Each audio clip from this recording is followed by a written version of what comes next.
keep it moving. Put that shit behind me, keep my diamonds blinding. Gotta keep it suave like I'm Sade in the 90s.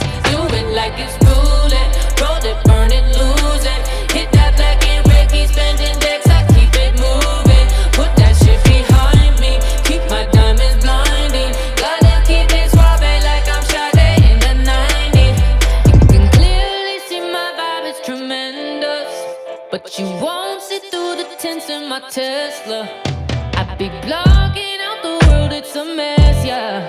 I'm allergic to the bullshit. Allergic to the bullshit. Orange soda, Deepak Chopra, Versace robe and my Gucci loafer.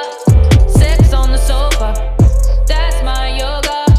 Till my last breath, no regrets, 'cause I do it like it's roll it, burn it, lose it. Hit that black and red, keep spending decks, I keep it moving.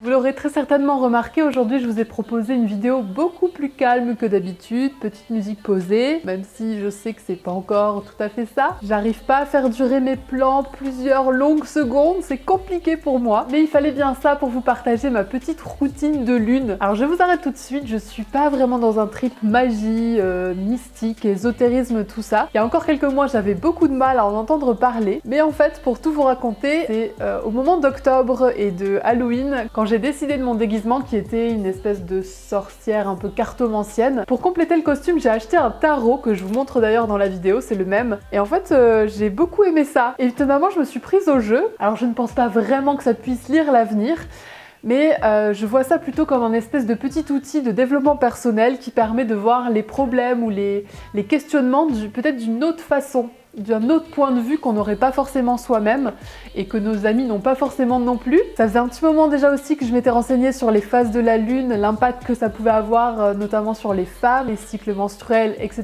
etc. Et donc petit à petit j'ai construit ces petites routines autour de la nouvelle lune et de la pleine lune qui peuvent sembler un petit peu perchées pour certains, surtout par rapport à la lithothérapie quand je mets les pierres dehors pour les recharger ou quand voilà, je tire les cartes, ce genre de choses. Mais sincèrement je vous invite à creuser le sujet parce que au-delà d'y chercher des croyances ou un but de vie, ça permet de se relaxer, d'avoir du temps pour soi, tout simplement. Je pense que la santé mentale, comme je l'ai déjà dit dans une vidéo, coucou Mimimi, c'est aussi très important. Et pour moi, ce rituel-là, y contribue pleinement. Ces moments-là du mois sont un prétexte, en fait, juste pour mettre un petit peu sur le papier mes objectifs du moment, liés à un thème particulier, que ce soit le travail, la famille, les projets, les voyages, que sais-je. Et ça me permet quelque part d'être aussi beaucoup plus organisée. Et c'est également, comme vous l'avez vu, des dates pendant lesquelles je m'oblige à prendre un peu plus soin de moi, voilà, faire un gommage, parfois je fais un masque, je m'occupe un peu plus de mes cheveux, etc. etc. Et effectivement, ça m'arrive de prendre un bain, pas forcément à chaque fois. Et dans un souci écologique, j'essaye de recycler l'eau en l'utilisant soit pour ensuite laver mon sol, ou soit pour faire tremper des vêtements blancs avec un petit peu de percarbonate de soude, donc ça reste raisonnable. Ah, et aussi pour devancer certaines questions, même si je crois que je l'ai un petit peu précisé dans la vidéo,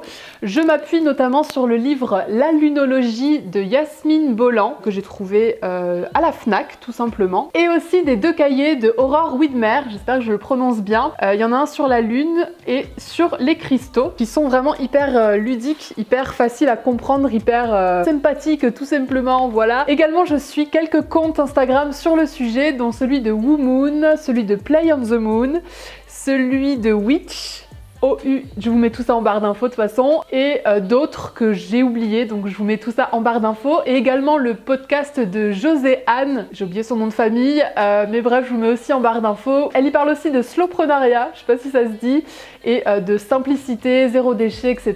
Donc c'est hyper intéressant. Voilà, écoutez, je crois que j'en ai fini pour aujourd'hui avec mes petites précisions de fin de vidéo. J'espère en tout cas qu'elle vous aura plu. Je sais que ça change un petit peu de ce que je fais habituellement. Si jamais ça vous a intéressé, que vous voulez d'autres vidéos sur le sujet, peut-être un peu plus poussées sur l'histoire des lunes ou des cristaux, je m'y connais pas vraiment bien, mais de tout cet univers-là, n'hésitez pas à me proposer tout ça en commentaire. D'ailleurs, je voulais vous remercier pour tous vos retours très précieux sous ma dernière vidéo qui parle de fabrication de lessive. C'est hyper intéressant, vous avez beaucoup partagé votre expérience, donc j'espère que vous ferez pareil sous cette vidéo-ci. En attendant, moi je vous fais plein de gros cœur sur vous et je vous dis à très bientôt pour une prochaine vidéo.